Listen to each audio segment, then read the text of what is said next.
Kementerian Perdagangan Dalam Negeri dan Hal Ehwal Pengguna KPDN HEP telah menaikkan kadar kompaun minimum RM1,000 kepada peniaga perseorangan dan RM2,000 kepada syarikat yang gagal meletakkan tanda harga barangan. Pengarah bahagian penguatkuasa Datuk Iskandar Halim Sulaiman berkata, tindakan lebih tegas itu dibuat demi melindungi pengguna daripada peniaga yang sengaja menaikkan harga barang untuk mengaut keuntungan lebih terutama dalam tempoh PKP. Okey, perkara seterusnya saya nak maklum, apabila kita wajibkan semua peniaga meletak tanda harga, kita tahu berapa harga barang yang dijual. Seandainya ada peniaga ni yang mengambil kesempatan dengan menaikkan harga dan membuat keuntungan yang lebih daripada biasa, kita akan siasat juga di bawah Akta Kawalan Harga dan Anti Pencatutan 2011 kerana mereka mencatut atau mengambil untung tinggi yang tidak menasabah. Tambahnya, pihak kementerian akan menambah bilangan premis yang akan diperiksa di seluruh negara apabila PKP memasuki tahap keempat Rabu ini. Beliau menyatakan demikian selepas melakukan pemantauan harga barangan di ibu negara. Seorang mangsa COVID-19 dari Kuching, Sarawak merupakan kes kematian pertama yang layak terima faedah di bawah skim bencana pekerjaan Pertubuhan Keselamatan Sosial Perkeso. Manakala 11 lagi mangsa korban telah memenuhi syarat kelayakan di bawah skim keilatan. Perkeso dalam satu kenyataan media memaklumkan waris kepada mangsa berusia 60 tahun itu layak menerima faedah orang tanggungan. Perkeso turut mengesahkan faedah pengurusan mayat juga telah dikreditkan ke akaun Balu Mendiang. Skim bencana kerja menyediakan perlindungan kepada pekerja yang mengalami kemalangan atau penyakit yang berpunca daripada pekerjaannya.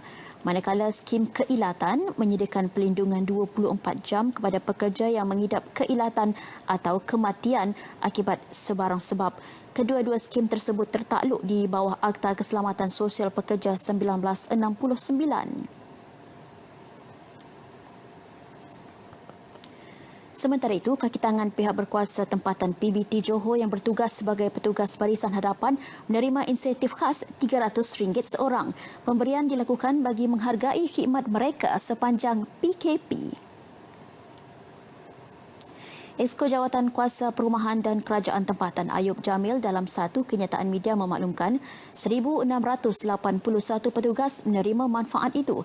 Insentif melibatkan peruntukan RM1.5 juta. Pembayaran melibatkan tempoh 3 bulan PKP iaitu dari Mac sehingga Mei. Insentif itu akan diteruskan sekiranya PKP dilanjutkan lagi.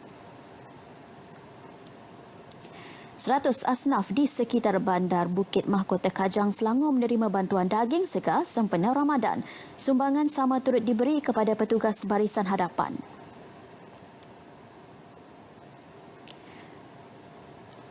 Program dianjurkan Yayasan Nasar dengan kerjasama Doktor Daging dan Surau Al-Muhajirin. Menurut pengerusi Yayasan An-Nasar, Datuk Dr. Nasharuddin Mat Isa, bagi mematuhi PKP, program dilaksanakan ringkas dengan amalan penjarakan sosial. Kita telah minta nasihat daripada pihak yang berwajib dan mereka telah menasihatkan kita supaya tidak ada perhimpunan ramai-ramai. Sebab itu kita ucap terima kasih dengan kerjasama rela. So apa yang kita akan buat adalah bila daging itu sampai dan bila golongan asnaf dan golongan penerima ini sampai, kita akan terus edarkan saja. Tidak ada majlis dan tidak ada perhimpunan. Program seumpama akan diteruskan bagi mengimarahkan lagi sambutan Ramadan tahun ini. Berikutan tiada bazar Ramadan akibat penularan wabak COVID-19. Para peniaga bersedia dengan cara alternatif bagi menjana pendapatan sepanjang bulan Ramadan. Peniaga kini beralih kepada perniagaan dalam talian serta menggunakan khidmat pengantaran terus ke rumah. Beberapa peniaga yang ditemui akur dengan keputusan kerajaan membatalkan bazar Ramadan, namun mereka perlu mencari jalan lain untuk menjana pendapatan. Walaupun masih dalam Perintah Kawalan Pergerakan PKP, namun itu bukanlah alasan untuk tidak meneruskan perniagaan demi kelangsungan hidup. Biasa kita setiap tahun kita ada bazar. Kita ada persiapan bazar. Hari ini contoh macam nak jual di bazar, orang semua keluar di bazar. Di premis jarang orang berniaga. Jadi benda ni rumit susah. Jadi kita kena hadapi juga dengan benda. Kita kena hadapi benda ni, cari idea untuk meneruskan kelangsungan hidup kita. Ada bazar sedih sikit tau. Dah tengok orang dah, kita puasa pun duk macam dulu dah sama lah tau. Dengan dulu terawih ada dah. Gitu. Gaji duit nak susah lah nak cari ni tau. Nak boleh 50 riyal tu, kalau boleh hari yang alhamdulillah lah. Sementara itu, rata-rata peniaga juga melihat platform dalam talian dapat memberi nilai tambah kepada perniagaan mereka. Walaupun pada mulanya agak sukar, namun selepas lebih sebulan mempraktikkan ketika tempoh PKP, mereka mula menerima perubahan tersebut.